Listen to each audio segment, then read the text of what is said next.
रघुगण का प्रश्न और भरत जी का समाधान। राजा रघुगण ने कहा, हे योगेश्वर, मैं आपको नमस्कार करता हूँ। आपने जगत का उद्धार करने के लिए ही ये देह धारण की है।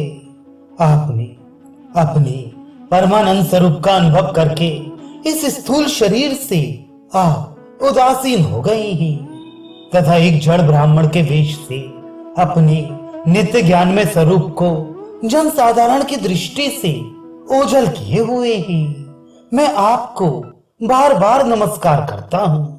हे ब्रह्मन, जिस प्रकार ज्वर से पीड़ित रोगी के लिए मीठी औषधि और धूप से तपे हुए पुरुष के लिए शीतल जल अमृत तुल्य होता है, उसी प्रकार मेरे लिए, जिसकी विवेक बुद्धि को देहाभिमान रूप विषैले सर्प ने डस लिया है, आपके वचन अमृत में औषधि के समान ही।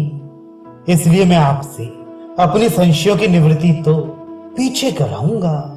पहले तो इस समय आपने जो अध्यात्म योग में उपदेश दिया है उसी को सरल करके समझाइए। उसे समझने की मुझे बड़ी उत्कंठा है। हे योगेश्वर, आपने जो ये कहा कि भार उठाने की क्रिया तथा उससे जो श्रम रूप फल होता है वे दोनों ही प्रत्यक्ष होने पर भी केवल व्यवहार मूल के ही हैं, वास्तव में सत्य नहीं है। वे तत्व विचार के सामने कुछ भी नहीं ठहरते। सो इस विषय में मेरा मन चक्कर खा रहा है। आपके इस कथन का मर्म मेरी समझ में नहीं आ रहा है। जड़ भरत ने कहा, हे पृथ्वीपति, यह देह पृथ्वी का विकार है। पाषाण आदि से इसका क्या भेद है? जब यह किसी कारण से पृथ्वी पर चलने लगता है तब इसके भारवाही आदि नाम पड़ जाते हैं। इसके दो चरण हैं, उनके ऊपर क्रमशः टखने, पिंडली, घुटने, जांघ, कमर, वक्षस्थल, गर्दन और कंधे आदि अंग हैं। कंधों के ऊपर लकड़ी की पालकी रखी हुई है, उसमें भी सौवीर राज नाम का एक पार्थिव विकार ही है, जिसमें आत्म बुद्धि रूप अभिमान करने से तुम, मैं सिंधु देश का राजा हूँ, इस प्रबल मद से अंधे हो रहे हो। किंतु इसी से तुम्हारी कोई श्रेष्ठता सिद्ध नहीं होती।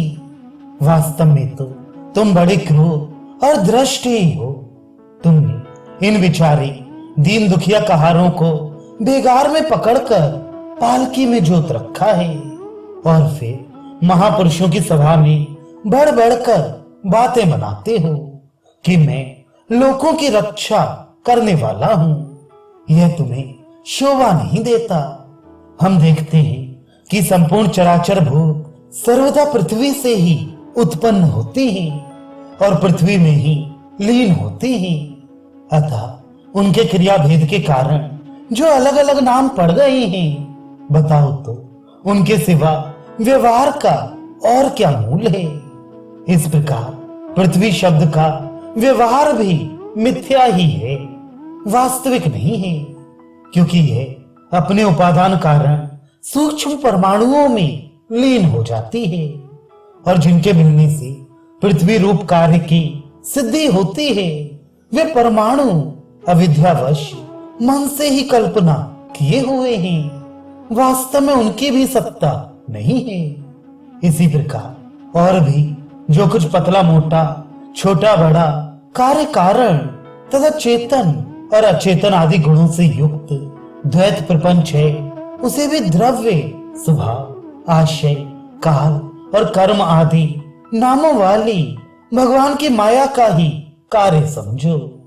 विशुद्ध परमार्थ रूप अद्वितीय तथा भीतर बाहर के भेद से रहित परिपूर्ण ज्ञान ही सत्य वस्तु है। वे सर्वांतरवर्ती और सर्वथा निर्विकार है। उसी का नाम भगवान है और उसी को पंडित जन वासुदेव कहते हैं। हे रघुगण, महापुरुषों के चरणों की धूल से अपने को नहलाए बिना केवल तप, यज्ञ आदि वैदिक कर्म, अन्न आदि के दान, अतिथि सेवा, दीन सेवा आदि ग्रस्तोचित धर्मानुष्ठान, वेदाध्ययन अथवा जल अग्नि या सूर्य की उपासना आदि किसी भी साधन से यह परमात्म ज्ञान प्राप्त नहीं हो सकता। इसका कारण यह है कि महापुरुषों के समाज में सदा पवित्र कीर्ति श्री हरि के गुणों की चर्चा होती रहती है, जिससे विषय वार्ता तो पास से ही नहीं पटकने पाती। और जब भगवत कथा का नित्य प्रति सेवन किया जाता है, तब वे मोक्षाकांक्षी पुरुष की शुद्ध बुद्धि को भगवान वासुदेव में लगा देती है।